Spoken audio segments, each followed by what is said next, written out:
LG엔솔의 적자 전환 쇼크, 2차 전지 업황은 어떻게 보는 게 좋을까? 자, 전기차 수요 둔화에 다 이 얘기 나와요. 캐즘에 AMPC 빼고도 AMPC 있어도 적자네 막 이런 얘기들 나옵니다. 영업 손실을 냈는데 꽤 커요. 2,255억 원의 영업 손실입니다. 그러면 이거 지금 뭐 큰일 난 거 아니야? 이렇게 보시는 분들도 계시고. 근데 엄밀하게 따지면 안 좋은 게 맞죠. 당연히 이게 좋을 리가 없죠. 안 좋은 거예요, 이거는. 이거를 좋게 해석하는 것 자체가 말이 안 돼요. 다만 우리는 투자자 입장에서 이게 그럼 더 나빠질 건지 좋아질 여지가 있는지, 그리고 얘로 인해 가지고 섹터의 흐름을 살펴볼 수가 있고, 그래서 투자하고 계신 분들이라면 어떻게 하는 게 좋을지에 대한 경우의 수, 하실 분들이라면 언제쯤 들어오는 게 좋을지에 대한 경우의 수, 그리고 난 이거 안 쳐다본다 그러면은 이제 상식으로 알고 계시는 경우의 수, 이런 것들이 지금 필요하다는 거죠. 예상치를 하회했습니다. 실적이 적자 폭이 커졌다는 얘기죠. 4분기에 2,255억 원의 영업 손실이고요. 전년 동기 대비해 가지고 적자 전환. 전분기 비교하면은 지금 매출도 4천억 원이 감소를 했고요. 영업이익 적자는 뭐 분기 적자는 전분기 대비해서 당연히 적자가 난 거죠. 전분기에 영업이익이 4,483억 원, 얘 서프라이즈였잖아요. 근데 이게 얼마나 줄어든 거예요? 6천억 원 정도가 지금 줄어들었다라고 보는 겁니다. 그러니까 상당히 지금 쇼킹한, 그리고 충격적인 매출과 영업이익의 감소입니다. 이게 4년, 거의 3년 좀 더 넘었네. 예, 3년 하고 3개월 만인데, 이게 그 당시에는 리콜 충당금이 좀 들어갔었어요. 그래가지고 적자를 일회성 비용으로 냈었는데, 이번엔 3년 만에 적자가 좀 나왔습니다. 연말이다 보니까 또 이제 털어내는 비용도 있고 그랬을 거예요. 이거 1월 24일 날 IR 하면은 일회성 비용도 아마 어느 정도 이제 상각 처리하고 그런 것도 있겠지만, 전반적으로 봤을 때 그걸로는 핑계가 안 됩니다. 당연히 전기차 판매가 줄어들었기 때문이고요. 미국, 유럽, 중국 전방위적으로 전기차 판매가 줄어들고, 중국에서는 뭐 어차피 판매가 그렇게 배터리가 많이 되는 건 아니었고, 그리고 중국 애들이 치고 나온 것도 분명히 있었을 겁니다. 일단은 얘네 고객사가 얼티엄 같이 하고 있는 GM이잖아요. GM의 가동률이 좀 줄어들었습니다. 그럼 가동률이 줄었다는 얘기는 판매가 줄어들었다는 거죠. 그러니까 AMPC가 감소한 거예요. 이건 대당 판매에 대한 세액공제니까 생산자 세액공제잖아요. 그러니까 AMPC가 감소하고, 지난해 유럽에서는 중국 전기차가 강세를 보였습니다. 국내 배터리 기업들도 당연히 들 팔리니까 중국 배터리 기업에 고전을 할 수밖에 없는 구조예요. 중국에서는 테슬라 전기차의 재고가 쌓여요. 실적도 악화되고, 그러니까 삼중고 이상의 전방위적인 어려움을 겪었다. 연말에 이렇게 보시면 됩니다. 그리고 이제 광물 가격이 반등이 안 나와요. 그러니까 배터리 가격이 계속 하락한 상황에서 있으니까 이익률 저하가 이어질 수밖에 없는 겁니다. 자, 그렇다면 여기서 따져봐야 되는 거. 이번에 실적 악화는 예상할 수 없었던 정말 갑작스러운 것인가? 그건 아니에요. 캐즘 심화의 실적이 4분기까지 좋지 않을 건 이미 알고 있었어요. LG엔솔을 비롯해갖고 배터리 3사, 에코프로그룹, 포스코그룹 지난 3분기 실적 발표 당시에 4분기도 안 좋을 거, 연말까지 안 좋을 거라고 이미 언급을 했습니다. 그리고 가장 최근에는 언제냐면 지난해 11월이에요. 제4회 배터리 산업의 날 행사에서 김동명 LG에너지 솔루션 사장이 이거 2025년도까지 어렵고 2026년도에는 반응할 거예요 라고 말을 한 바가 있습니다. 자, 그리고 여기에 뭐예요? 배터리 완제품 공장들의 가동률이 떨어졌어요. 근데 이거 가동률 떨어진 거 알았어요? 몰랐어요? 알고 있었던 상황이에요. 그러다 보니까 증권사 리포트를 통해서도 미리 적자 전환할 거예요 라고 나오고 있던 겁니다. 1월 8일 날 나온 기사예요. 1월 8일, 그러니까 7일 날 새벽에 8일 날 아침 일찍 리포트가 나왔겠죠. 교보증권에서 나온 거고요. 적자 예상했어요. 영업 적자 1881억 원으로 이미 예상을 했던 겁니다. 얘 적자 나올 거라고는 얘기 많이 나왔었어요, 시장에서. 사실은 이거 예상치 못한 적자가 이렇게 크게 나왔으면 어제 거의 20% 빠져야 돼요. 원칙적으로는 아무리 큰 종목이어도, 뭐 이제 저가 매수가 들어온다고 해도 이유를 모르니까, 컨콜을 안 했으니까. 근데 예상한 대로 적자가 나왔는데 적자 폭이 좀 커졌던 거죠. 한 400억 원가량 적자가 더 크게 나왔다. 교보증권의 매출 전망치가 6조 7,196억 원이었는데 매출도 이거보다 작게 나왔어요. 시장에서는 이미 비수기 영향으로 견주했던 북미 물량 감소, 그러니까 북미 쪽에서의 물량이 줄어들었다. 방금 전에 얘기 드렸죠. 이것도 다 얘기 나왔던 거예요. 그러니까 한마디로 연말에 물량 조정, 연말에는 이제 재고 조정이나 물량 조정이랑 일회성 비용 털어내는 게 있어요. 그리고 ESS도 이연되는 그 영향이 좀 커져가지고 예상 대비 매출액이 많이 감소할 것이다. 이런 전망이 이미 나왔었습니다. 그리고 재고 조정 들어가고요. 그래갖고 AMPC 그러면 줄어들겠죠. 그리고 불용 재고 폐기 처리 해야 되잖아요. 연말에 안 되는 거 폐기 처리하면 그 비용 들어가요. 그거 일회성으로 4분기에 다 털어야 돼요. 거기서 이익률 하락도 좀 이제 예상이 됐던 건데 그거보다 좀 심각하게 나왔다. 그럼 어디서 나왔는지는 이제 컨콜 때 나오면 되겠죠. 실적 악화는 예고된 악재가 맞다. 근데 악화 정도가 생각보다 강했고 실적 발표 날 운도 지지리도 없었다라고 보는 거예요. 왜냐면은 이게 수급이 일로 갔어요. 조금 전에 말씀드렸다시피 유리기판이랑 SK 하이닉 쪽으로 그리고 바이오 쪽으로 수급이 일제 옮겨갔어요. 바이오는 이제 JP모건 헬스케어 컨퍼런스가 앞두고 있고요. 최태원 회장이랑 그 다음에 젠슨 황이랑 만나면서 SK 하이닉스가 어제 5%에서 4% 떡상했죠. 거기다가 SKC가 20% 떡상했죠. 그러니까 그쪽으로 수급이 쫙 몰려가면서 유리기판 쪽이나 아니면 SK 그룹 쪽으로 쫙 몰려가는 거예요. 그러니까 여기에 들어올 수급이 당연히 빠져나가겠죠. 그리고 옵션 만기일이었어요. 옵션 만기일은 지수를 맞춰놓고서 그 안에서 종목 조절을 할 수도 있거든요. 걔네들 원하는 대로. 근데 지수는 330에서 335로 맞춰놓고 그 안에서 내부 조절을 하는데 어제 마침 맞게 SK 하이닉스는 올라가야 되는 날이잖아요. 그럼 거기가 올라가 SK 하이닉스가 그러면 뭐예요? 다른 애 내려가지고 지수를 조금 눌러야 되겠죠. 누르기 너무 좋은 게 뭐예요? LG엔솔 그리고 코스피에 있는 애들 몇 개. LG엔솔, 삼성 SDI 그런 애들이 그래가지고 내려간 거예요. 그래갖고 운도 지지리도 없었다. 이런 거죠. 예고된 악재는 맞는데 여러 가지 이유로 해가지고 주가 투심에 제법 큰 타격이 온 것으로 지금 보여지고 있고요. 그러면 지금부터 봐야 되는 게 있습니다. 다음의 것들이죠. 어떤 것들일까요? 이번 분기에 같은 2차전지 섹터 기업들의 실적도 좋기가 좀 어렵다라는 건 우리가 유추할 수 있어요. 기존의 기업들 컨코를 통해서 정해진 거는 4분기까지 실적이 안 좋다는 내용이었잖아요. 그리고 제일 처음하고 맏형이고 분위기를 조금 만들어야 되는데 이번에는 진짜 3년 만에 적자가 난 거고요. 어닝 쇼크가 났습니다. LG엔솔의 실적이 적자였다는 거는 일단 LG엔솔 관련된 밸류체인의 기업들도 실적이 좋지 못할 것이다. 이렇게 유추해 볼 수가 있어요. 왜냐면 아니 배터리가 안 팔렸는데 거기에 들어간 양극재나 분리막이랑 전해액이나 이런 거 됐겠냐고요. 됐을 리가 없겠죠. 그러니까 그렇게 추정을 해보는 거예요. 그리고 LG엔솔이 안 팔렸으면 다른 건 얼마나 팔렸을까? 별로 안 팔렸을 거다. 이렇게 추정을 해보는 거예요. 그러다 보니까 어제 LG엔솔 밸류체인 기업들의 경우에 낙폭이 좀 커지는 모습도 나타나는데 막판에 LNF는 올라가고 그랬죠.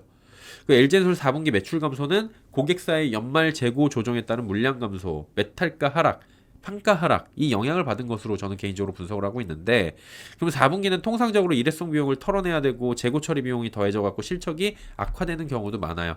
그리고 실적이 안 좋은 게 여기 하나도 언급이 안 되는데 저는 강달러 이 부분은 아직 언급이 되고 있진 않은데 저희 채널에서는 강달러 지속에 따라서 외화 부채나 비용 증가 이런 거 계속 전해드린 바가 있었어요. 그 악재가 되는 섹터가 어디예요? 반도체, 그다음 배터리. 그러니까 미국 쪽에서 지금 공장 짓고 있고 사업하고 있고 이런 애들이 오히려 안 좋다는 거죠. 빚을 내 가지고 지금 달러 부채로 만들고 있고 강달러가 그러면 부채인데 심화되면 어떻게 돼요? 달러로 돈을 빌려갖고 달러로 갚아야 되는 거면은 부채에 대한 압박이 커지죠. 그리고 현지 공장 짓고 있으면 공장 건설 비용이 증가를 합니다. 그리고 운용 비용 뭐냐면 거기서 이제 사람들 월급 주는 거라 이런 것들이 원화로 주는 게 아니라 달러로 주는 거잖아요. 그러니까 그게 비용이 다 전가가 되는 거예요. 그 실적에 부정적인 영향을 줄 확률이 상당히 높다. 그리고 금리도 올라가잖아요. 그럼 얘네들 빚져가지고 하는 것도 있으니까 그에 따라서 이자 비용이 계속 올라가고 그 금리가 내려갈 거라고 얘네들은 생각을 하고 사업 계획을 세웠을 텐데 생각보다 안 내려가니까 거기서 또 소위 말해 갖고 찐빠가 나는 거죠. 이로 인해서 각 사들이 컨콜을 할 때 이번에 얘도 1월 24일 날 하겠지만 컨퍼런스 콜 할 때 강달러에 대한 영향도 분명히 언급을 할 것 같아요. 이 부분도 짚어 주셔야 됩니다. 자, 두 번째 업황 바닥에 4분기에 뭐 바닥이다 이런 얘기 나왔는데 업황 바닥이 내년 초까지 연장될 확률이 좀 있어요. 이 섹터나 기업들은 실적 바닥을 기대하고 있죠, 여러분 솔직히. 야, 바닥이 언제야? 바닥 찍고 이제 올라가자. 바닥 찍고 2022년도에 반도체 바닥 찍고 올라가고 바이오 바닥 찍고 올라가는 거 봤고 엔터도 바닥 찍고 올라온 거 봤고 이런 식으로 바닥을 찍고 올라오는 거를 기대를 하고 있는데 그게 4분기 아닐까? 이렇게 본 거예요. 근데 기대감이 있었는데 약간 확신을 못 하겠어요. 그리고 실장도 당연히 확신을 못 하겠다 그러죠.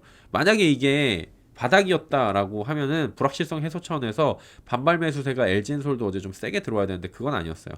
주가 흐름을 볼 때는 막판 매수세가 들어오면서 상승 반전한 종목이 좀 많았는데 이것만으로는 뭐 반전이다 이렇게 보기는 어렵고 어제 옵션 만기려가지고 그런 영향도 보셔야 돼요. 단순히 이렇게 주가가 올랐다고 좋은 게 아니고 참고로 에코프로비엠이나 일부 종목은 옵션 만기일 수급적 요인이 기인한 게 좀 커 보이는 상황인데 에코프로비엠 같은 경우에는 어제 판에 갑자기 9% 올라왔고 오늘 투자 경고 종목으로 아마 들어갈 거예요. 그냥 옵션 만기일 수급입니다. 에코프로비엠은 3만 계약이 막판에 매수 포지션으로 전환이 된 것 같아요. 그러면 이제 10 곱하면은 30만 주잖아요.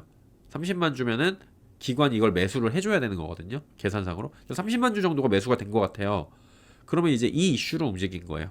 그냥 롤오버된 막판 매수 포지션을 롤오버된 게 한 3만 개 곱하기 10하니까 30만, 그만큼 올라와가지고 주가가 올라갔다. 그럼 오늘 빠질 확률이 좀 있습니다.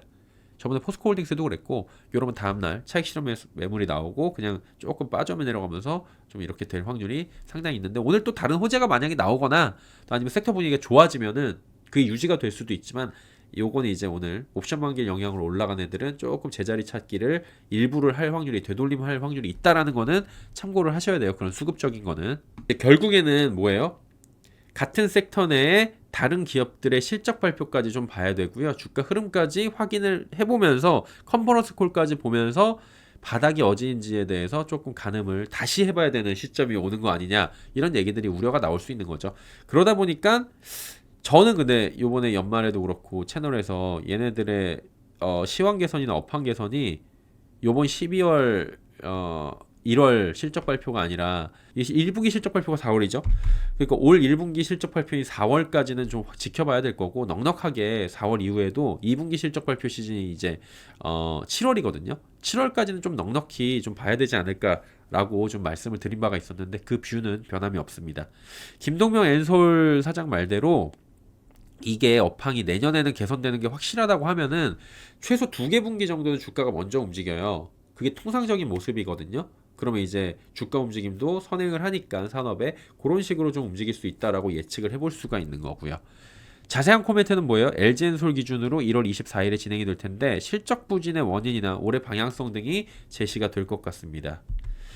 자, 큰 그림에선 뭐예요? 올해까지 어렵고 내년에 좀 괜찮아진다 라고 했던, 올해는 2025년도입니다. 김동명 사장의 멘트가 구체화될 수 있는 상황인데, 어려운 시점이 상반기인지 하반기인지 이런 언급이 조금 이제 힌트가 나올 수 있겠죠. 컨콜에서. 그리고 여기 콘콜뿐만이 아니라 삼성 SDI나 포스코도 할 거니까요. SK도 하고. 근데 이제 LG엔솔 자체적으로 뭐 46파이나 ESS, 고전환 미드니켈, LFP 수주도 있고요.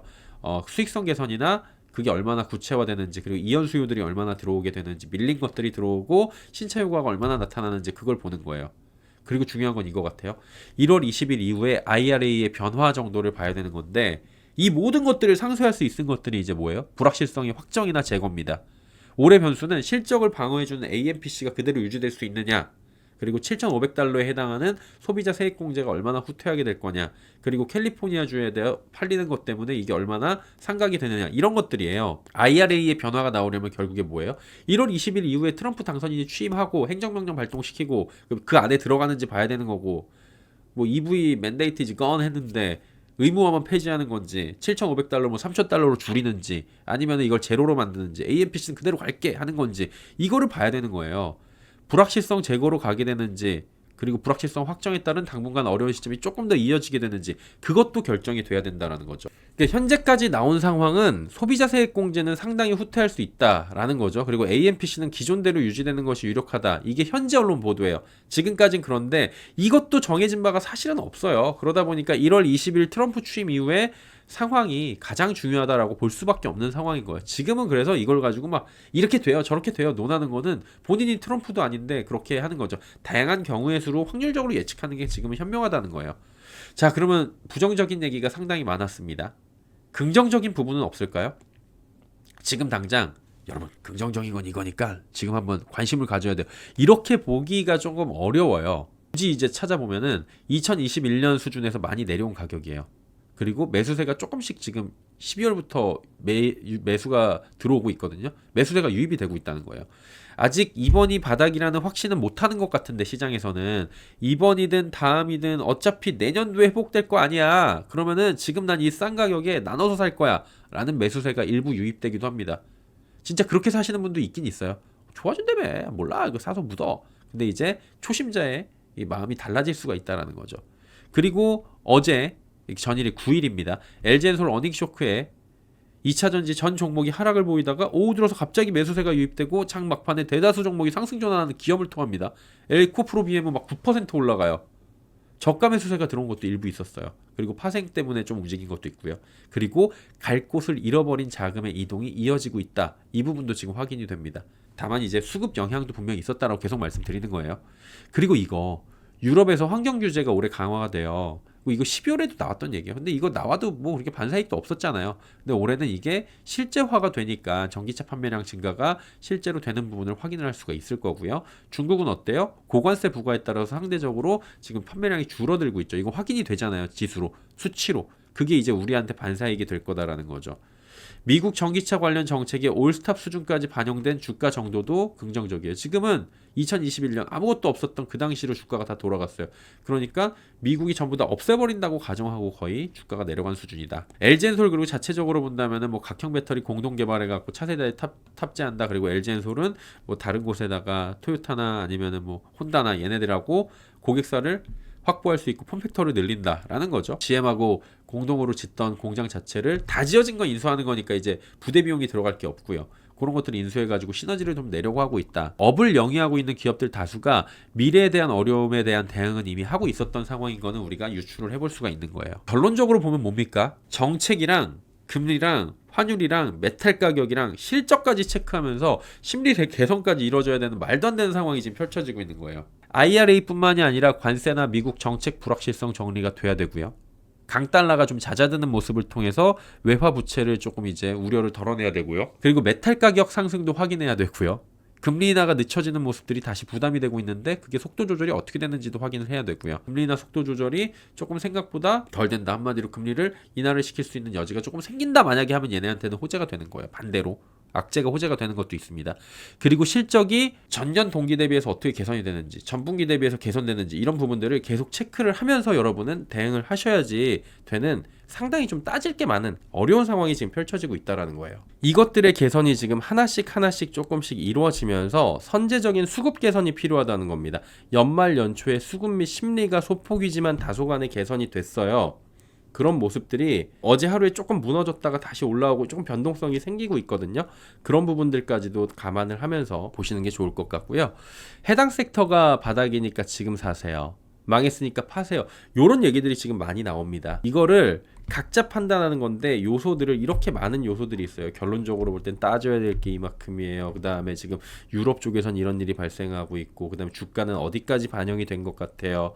그리고 각자 호재는 이거고 각 사들은 사실은 지금 올해 작년의 어려움에 대해서 대비는 하고 있었어요. 그게 얼마나 나올진 모르겠지만 그리고 긍정적인 부분은 뭐 주가가 싼 거예요. 갈 길 잃은 자금이 조금 들어오고 있어요. 이 정도죠. 그리고 소비자 세액공제나 AMPC는 결정된 바가 없어요. 그럼 1월 22일 이후에 나올 거예요. 이런 다 이게 이 많은 걸 챙겨야 되는 섹터인 거예요. 그러니까 쉽지 않은 섹터라는 겁니다. 그래서 이런 부분들을 각자 상황에 맞추는 거예요. 내가 새로 들어갈 사람인지 아니면 지금 강하게 물려 있는 건지, 근데 물림의 정도는 크지 않은지, 아니면 벌써 수익이 나고 있는지 이 상황에 따라서 맞춤형으로 여러분이 조금 이제 보시면 될 것 같고요. 여기 위에 보시면은 미국 배터리 벨트는 이미 완성이 돼서 보조금 폐지 어려울 거라고 얘기 나오잖아요. 보세요. 예. 월스트리트저널에서 얘기가 나온 겁니다. 배터리 벨트라고 불러요. 여기는 배터리 공장 10곳이 들어가 거기에 들어가 있고 일자리도 많고 뭐 지금 정부 지원금을 빼게 되면은 문제가 생기니까 요거는 보조금 폐지는 어려울 거다라는 얘기들도 나오고 있어요. 이 보조금 폐지는 이제 소비자 세액 공제가 될 수도 있고 생산자 세액 공제가 될 수 있겠지만 소비자 세액 공제까지 전액, 그러니까 예를 들어서 7,500달러가 전액으로 문제가 있는 게 아니고 한 3,000달러 정도는 살려준다. 그것만 해도 사실은 시장에서는 굉장히 훈풍을 불 수 있는 그런 요소가 될 겁니다. 왜냐하면은 지금 반영된 거는 상당히 후퇴하는 수준으로 반영이 됐기 때문에 이런 부분들을 참고를 하시면서 보시면 될 것 같고요. 제가 냉정하게 말씀드린 부분은 여기까지고요. 개인적인 분석과 그간 이 업황을 바라봤던 1인으로 말씀을 드리자면 연말 대비해서는 훨씬 나아진 것 같아요. 왜냐하면 누군가가 이거를 사주고 있거든요. 어떤 이유든 간에 이걸 사주고 있어요. 그러니까 어제도 수급이 들어와주고 한 거예요. 이유는 뭐예요? 싸질까? 싸진 이유는 싸니까 나아질 거니까 어차피 내년에 오를 거니까 여러 가지 각자의 이유가 있을 거예요. 그리고 주가는 산업에 선행하는 걸 항상 확인하시면서 그런 식으로 좀 이제 기억하시고 대응을 하시는 게 좋을 것 같아요.